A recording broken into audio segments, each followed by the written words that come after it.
آج تقریباً صبح 3:30 بجے 6 اکتوبر کو انٹرنیٹ کی واپسی ہوئی، اور ابھی کوئی علم نہیں ہے کہ کب تک یہ رہے گا۔ جمعرات کے دن سے 9 PM پہ کٹا تھا، اور آج 3-4 دن بعد جس طرح ہم عصر حجری میں رہ رہے ہوں، اب انٹرنیٹ تھوڑی دیر کے لیے ہو سکتا ہے اب یہ مستقر رہے، یا پھر شاید مؤقتاً، کوئی اس کا چانس نہیں کہ کیا ہونے والا ہے۔ اور جہاں تک یہ ویزوں کا ہے تو یہ جو قانون انہوں نے دیا تھا وہ بالکل صحیح تھا، اور اس سلسلے میں جو 2 لیٹر گردش کر رہے ہیں، پہلا ایک لیٹر تھا کہ جو وزارت داخلہ کی طرف سے تھا، اور یہی لیٹر ایشو کیا گیا تھا کہ پاکستانیوں کو اور بنگالیوں کو ویزا نہیں دیا جائے گا اس سال، جو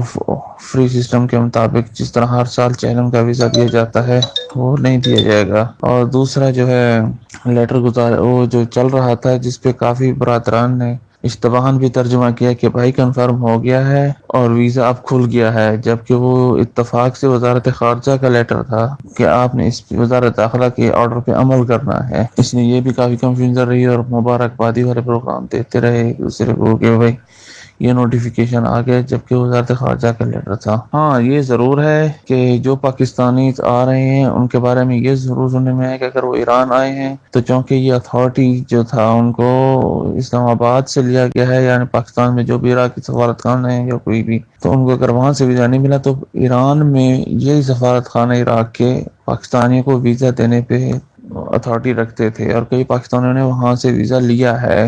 اور کچھ یہ بھی پیغامات آئے ہیں کہ جو لوگ ایران سے لگوا رہے تھے وہ کچھ مہنگا ویزا فیس کے ساتھ لگا رہے تھے۔ اب یہ اس کی تصدیق ہر کوئی اپنے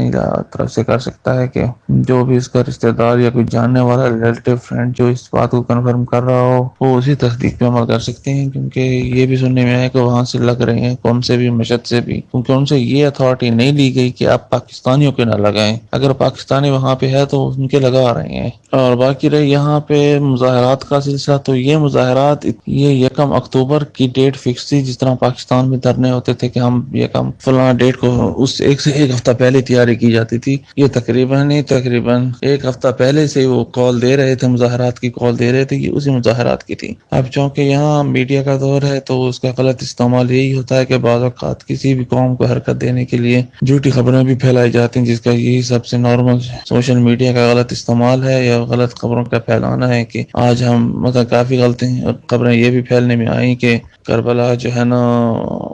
وہ گرا لیا گیا ہے۔ کربلا گرا لیا کا مطلب یہ ہے کہ لوکل پارلیمنٹ یا لوکل جو بھی گورنر ہاؤس ہے اس کے اوپر قبضہ کر لیا گیا ہے، ہم نے جلا دیا ہے۔ لوگوں بھائیو آپ پہنچو، بصرہ والو آپ اپنے علاقے کے گورنر کو گراؤ، اور دیوانیہ صوبہ ہے وہاں سے ان کو کہو وہ گراؤ۔ نجف میں بھی یہ ہو گیا ہے۔ تو یہ سب ایسی جھوٹی خبریں پھیلانے سے جو انتشار بڑھ رہا تھا، کیونکہ مظاہرین کی جو تعداد ہے وہ بغداد میں کچھ زیادہ ضرور ہے لیکن اتنی نہیں کہ حکومت گرا لی جائے، وہ ایک نارمل ایک حد تک ہے۔ اور چونکہ قیادت بھی کوئی نہیں، البتہ ان کے مطالبات کا جو جمعے کا خطبہ استعفیٰ بھی کیا گیا ہے ان میں بھی ان کی تائید کی گئی ہے کہ اگر مظاہرات امن و امان کا مظاہرہ کرتے ہوئے اور حکومت املاک کو اور املاک عامہ کو نقصان پہنچائے بغیر ہوں تو ٹھیک ہے، ہم بھی ان کی تائید کرتے ہیں، اور حکومت کو ان کے مطالبات جلد از جلد، اور انہی میں سے ایک مطالبہ ان کا کرپشن پر ہے کہ جس شعبے کی طرف وہ قدم بڑھاتے ہیں تو نہ بے روزگاری کا بہت رجحان پایا گیا ہے کہ بے روزگاری بہت ان کے پاس کام نہیں ہے، اور